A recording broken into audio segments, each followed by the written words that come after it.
좁은 문으로 들어가라.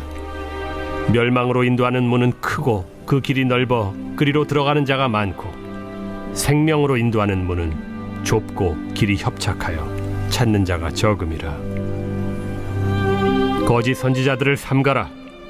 양의 옷을 입고 너희에게 나아오나 속에는 노략질하는 일이라. 그들의 열매로 그들을 알지니 가시나무에서 포도를, 또는 엉겅퀴에서 무화과를 따겠느냐. 이와 같이 좋은 나무마다 아름다운 열매를 맺고 못된 나무가 나쁜 열매를 맺나니, 좋은 나무가 나쁜 열매를 맺을 수 없고 못된 나무가 아름다운 열매를 맺을 수 없느니라. 아름다운 열매를 맺지 아니하는 나무마다 찍혀 불에 던져지느니라. 이러므로 그들의 열매로 그들을 알리라. 나더러 주여 주여 하는 자마다 다 천국에 들어갈 것이 아니요 다만 하늘에 계신 내 아버지의 뜻대로 행하는 자라야 들어가리라. 그날에 많은 사람이 나더러 이르되 주여 주여 우리가 주의 이름으로 선지자 노릇하며 주의 이름으로 귀신을 쫓아내며 주의 이름으로 많은 권능을 행하지 아니하였나이까 하리니, 그때 내가 그들에게 밝히 말하되 내가 너희를 도무지 알지 못하니 불법을 행하는 자들아 내게서 떠나가라 하리라. 여러분 묻겠습니다. 방언을 하는 게 어려워요? 내 물건을 두 벌 있는 옷을 하나를 누구한테 주는 게 어려워요? 사람마다 다르죠? 다시 질문을 잘 해보세요. 다 들어보세요. 정신을 바짝 차리고. 자, 방언하는 게 어려워요? 여러분에게 있는 소유를 교회 안에 나와 아무 상관없는 어떤 형제에게 주는 게 어려워요? 좀 헷갈리죠? 할 수 있을 것 같기도 하고 못할 것 같기도 하고. 그러면 제가 이거 하나 더 질문할게요. 자, 귀신 쫓는 게 어려워요? 병자를 고치는 능력을 행하는 게 어려워요? 아니면 여러분의 소유를 팔아가지고 교회 안에 다른 사람한테 거저 주는 것이 어려워요? 둘 다 어렵다. 둘 다 어렵지. 근데 꼭 따져보자고요. 둘 중에 하나를 골라라면 잘 들어보시라고요. 귀신 쫓는 게 어려워요? 어떤 병든 자를 위해서 손을 얹어서 안진병을 일으킨다든지 병자를 고치는 게 어려워요? 아니면 여러분 아파트 팔아가지고 다른 사람 도와주는 게 어려워요? 이거 쉽지요, 질문의 답이. 어떤 게 어려워요? 아파트 파는 게 훨씬 어렵지. 여러분, 성경에는 망고의 법칙이 있습니다. 힘들고 어려운 일일수록 가치가 있어요. 천국을 두 사람이 갑니다. 한 사람은 넓은 문을 활개치면서 걱정 없이 가요. 고속도로 길을. 어떤 사람은 천리 낭떠러지 길을 간다고요. 발을 헛디디면 죽는 거예요. 천국은 어떤 길이에요? 좁은 문이에요. 좁은 길, 좁은 문. 절대로 편한 길은 천국 가는 길이 아니에요. 교회에 와서 우리가 천국을 향하여 가기로 마음을 먹고 구원받기를 원하고 하나님의 자녀라고 한다면 우리는 힘든 길을 가야 당연한 일이라는 거예요. 소유를 팔아 교회 안에 어려운 형제를 돕는 행위는 선한 일이 아니에요. 그건 뭐냐 그러면 믿음의 길이에요. 마태복음 7장 이런 내용입니다. 시간 관계상 읽지 않고 여러분이 아시니까. 나더러 주여 주여 하는 자가 천국에 갈 걸로 착각하지 마라. 그럼 누가 천국 가느냐? 아버지의 뜻대로 행하는 자라야 가느니라. 예수님 그리 말하셨어요. 그러면서 그날에 많은 사람들이, 그 마지막 심판날에 많은 사람들이 예수님께 이렇게 따진다는 거예요. 내가 주님의 이름으로 선지자 노릇했어요. 노릇했으니까 가짜라는 거죠. 그래, 그것도 표가 나요. 그러니까 그 사람은 당연히 못 간다고 쳐요. 근데 또 다른 사람들이 이렇게 주장해요.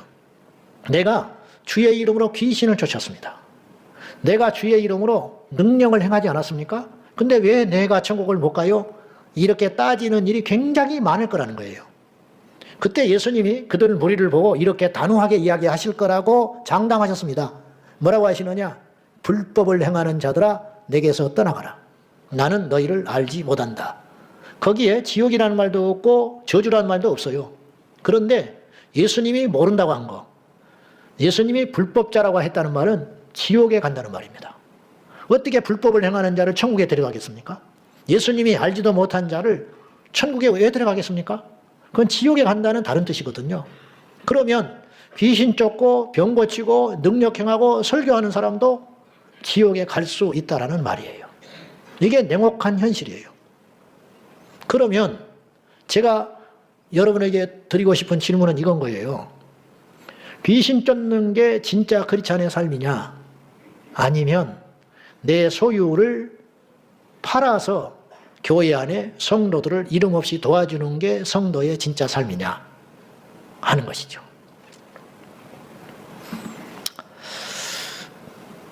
94년 여름에 제가 종종 이야기했습니다마는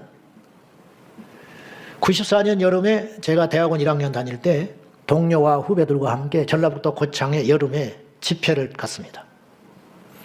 94년 여름에 무지무지 더웠습니다. 우리 기억하실지는 모르겠지만 무지무지 더운 여름이었습니다.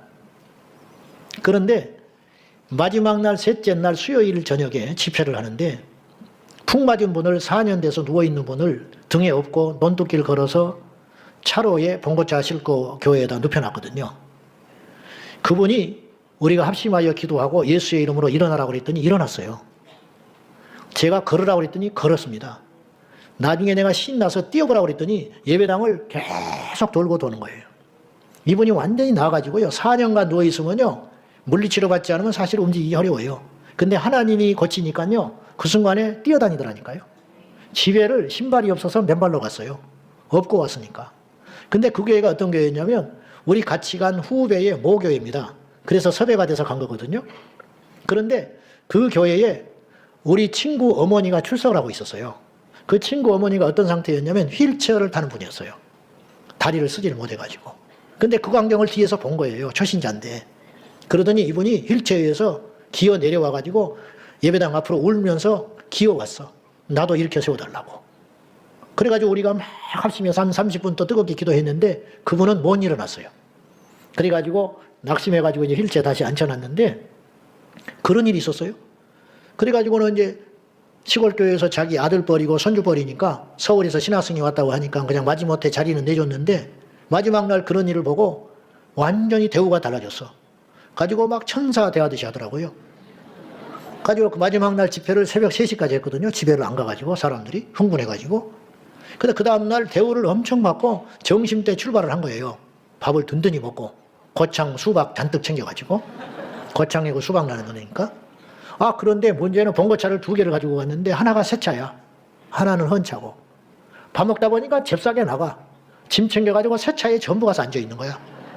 가지고 늦은 사람들은 헌 차 타고 올라왔어요. 가지고는 휴게소에 도착했는데 속보가 떴어요. 김일성 죽었다고. 그래서 내가 잊어버리지 않거든요. 그래가지고 이제 학교 광장동 기숙사에 도착을 했네. 헌차, 새차. 가지고 헌차파, 새차파가 딱 내리더니 서로 인사도 않고 뿔뿔이 흩어져서 기숙사로 첫 기어 들어갔어요.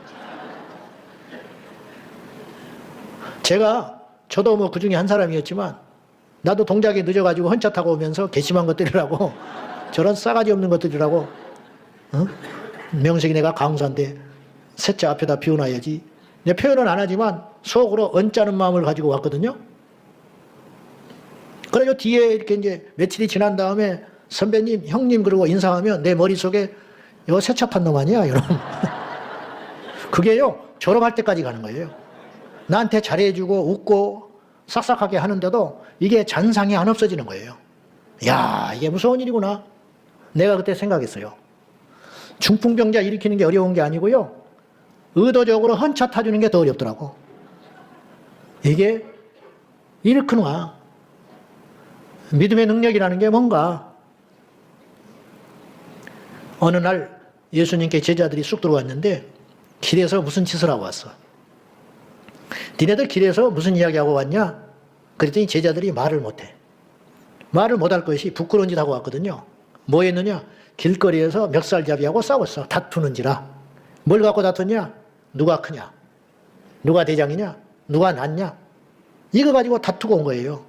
근데 이때가 어느 때냐면 예수님의 제자들이 거의 2년이 넘도록 예수님과 함께 살았거든요. 초창기 때는 그렇다 쳐요. 이때는 지금 내일 모레 주님이 죽는 날이에요. 막바지에 온 거예요. 성숙해져야 할 때예요. 근데 뭘 가지고 싸웠냐? 누가 더 크냐? 누가 더 잘났냐? 이거 가지고 싸웠다니까요. 오늘로 따지면 이거예요. 교회 목양실을 지나가는데 큰 소리가 나. 목사님들끼리 싸움이 났어. 뭐 갖고 싸우나 봤더니 이 교구 장례식 너잖아. 아니 나 엊그저께 갔다 왔으니 네가 좀 가면 안 돼?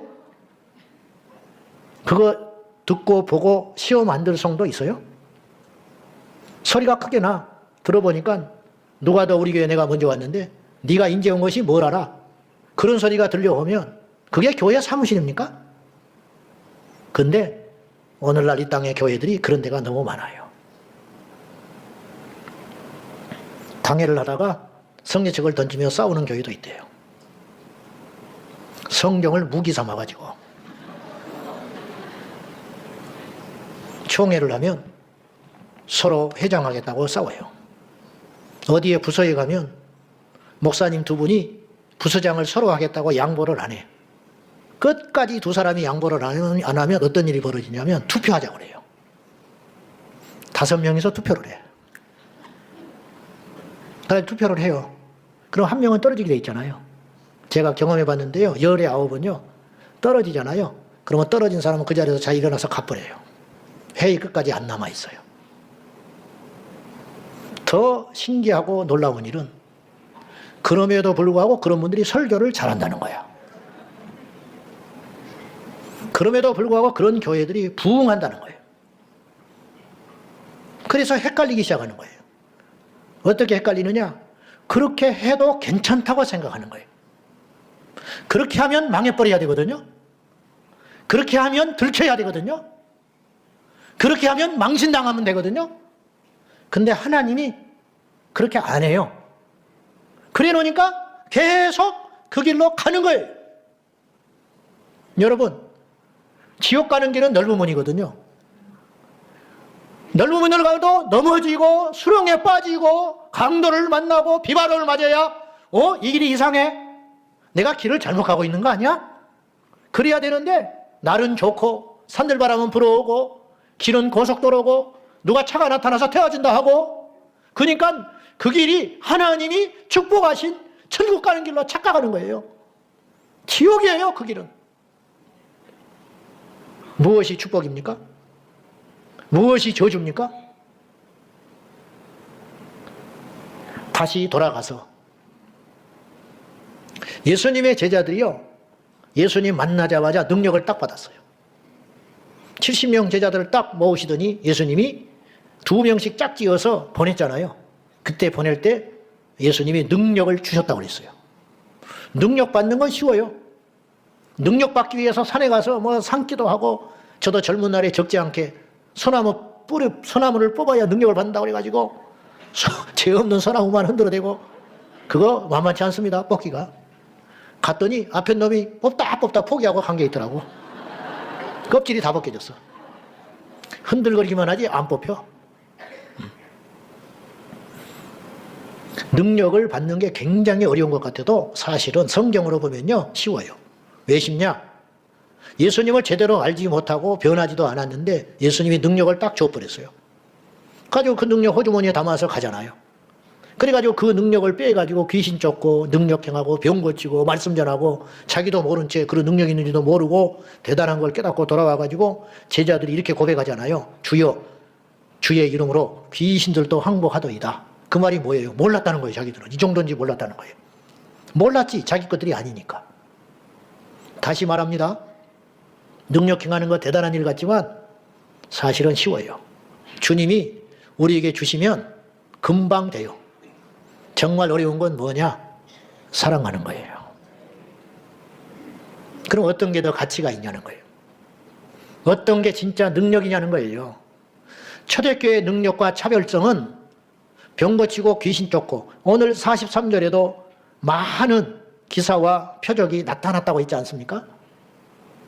근데 그것이 특징이 아니라는 거예요. 진정한 초대교회의 전도 동력, 진정한 초대교회의 능력과 가치는 어디에 있었냐면 서로 사랑했다. 자기들끼리만 사랑한 게 아니고 밖에 외인을 향해서도 사랑했다. 그런 말이에요. 왜 우리는 한 교회, 그리고 한 하나님을, 그리고 한 성경을, 그리고 한 예수를 믿는데 진정한 형제와 자매가 되지 못할까? 이것이 우리의 숙제입니다. 왜 그럴까요? 왜 안 될까요? 첫째, 배운 적이 없어요. 다시 말하지만 제가 지난주에도 이야기했고 지지난주에도 이야기했어요. 하나님의 말씀이 기록되어 있고 우리가 그 말씀을 읽고 아는데도 우리 안에는 어떤 저항감이 생겨 있냐면 말씀은 말씀이고 현실하고는 달라. 어떻게 이걸 다 하고 살아? 성경을 왜 읽어요? 설교를 왜 들어요? 교회 와서 성경 공부를 왜 해요? 그거는 그 말씀을 실천하기 위해서 우리가 참여하는 것입니다. 그러니 얼마나 많이 참여했느냐가 중요한 게 아니고 얼마나 많이 알고 있느냐가 중요한 게 아니고 얼마나 살아내느냐 그것에 달려 있다는 거죠. 그런데 그것이 죄인 줄을 몰라요. 이제 알았죠. 우리가 방언하고 귀신 쫓고 능력 행하는 것보다 훨씬 어렵지만 가치 있는 일, 훨씬 주님께서 귀히 보시는 거, 그건 뭐냐? 참는 것이라는 거. 그건 뭐냐? 낮은 자리로 간다는 거. 그건 뭐냐? 내 소유를 어려운 이웃이 생각나거든 인색하지 않고 베푸는 삶이야말로 예수 믿는 우리의 목표라는 거. 그것에 있다는 거죠. 이제 우리가 알았어요. 초대교회 성도들이 원래 그런 사람이 아닌데 사도들의 가르침을 충실히 배워서 그런 사람이 됐다면 오늘 우리도 그리 될 수 있습니다. 일제시대에 양반이 있었고 마부가 있었는데 마부가 뒤늦게 예수를 믿더니 변했어요. 그 당시 마부는 종들과 같은 거예요. 하인, 쌍것들이죠. 그래서 억지로 그 일을 해요. 얼굴에 역력하고 말투가 역력합니다. 그런데 어느 날 마부가 달라졌어요. 주인한테 대하는 자세가 달라지고 그 입에서 노랫소리가 끊이지를 않아요. 그러자 이 주인 양반이 신기해서 물었습니다. 어느 날. 이상하잖아요. 너 무슨 좋은 일 있냐? 그랬더니 마부가 대답을 합니다. 예, 예수 믿어서 너무 행복해요. 어이없는 답이 돌아오는 거예요. 예수 믿어서 행복해? 서양 귀신 믿는 것들 지금 무지무지 핍박받고 고생하는데 너도 예수쟁이 됐어? 예, 저는 예수님이 너무 좋아요. 그래, 그러면 너는 그 좋은 예수한테 무슨 기도를 하냐? 그랬더니 이 마부가 뜻밖의 이런 소리를 했어요. 예, 저는요 좋은 마부가 되고 싶어요. 양반이 충격을 받았어요. 그 마부 생활을 벗어나는 게 기도 제목이 아니고 좋은 마부 되는 거. 이 양반이 그때부터 숙연해졌어요. 그때부터 반말을 못 하겠는 거야. 무서워서. 그리고 그 마부가 어느 날부터 보니까 말 엉덩이를 때리지를 않아. 거기다가 화풀이 했는데. 여러분, 방언하는 게 어려워요? 말 엉덩이 안 때리는 게 어려워요. 새벽기도 하는 게 어려워요? 주차장에서 못된 인간한테 용서해 주는 게 어려워요. 잘 생각하십시오. 우리는 하나님을 아버지로 믿는 하나님의 아들, 딸입니다. 시편 133편에 형제가 연합하여 동거함이 어찌 그리 아름다운고. 아버지 하나님 눈에 볼 때는 그것처럼 좋은 게 없다. 헐몬산에 이슬이 내린 것 같이 아름답다. 거기서 여호와께서 영생을 명하신다. 형제가 사랑하면 천국 가요. 거기서 영생을 명하셨다니까요. 형제가 미워하면요 예배해도 지옥 가요. 형제가 원수되면요 아무리 능력이 나타나도 하나님의 자식이 아니에요. 이제 우리가 알았어요. 저도 설교하면서 배우는 거예요. 우리 모두 예수 안에서 진정한 교제와 친교와 사랑과 헌신이 있는 우리 제자 황성교회 되기를 축복합니다. 어떻게 우리가 진정한 형제와 자매가 될 수 있을까요? 그것은요 예수 안에 있을 때 가능해요. 기도하겠습니다. 하나님 아버지, 우리가 하나님을 아버지라고 부르는 형제와 자매입니다. 때로는 의견이 충돌할 수 있고 때로는 뜻이 맞지 않을 수 있습니다. 그러나 아버지 앞에 서면 원수가 아니고 형제입니다. 자매입니다. 주님 말씀에 순종하게 하여 주시옵소서. 예수님의 이름으로 기도하옵나이다. 아멘.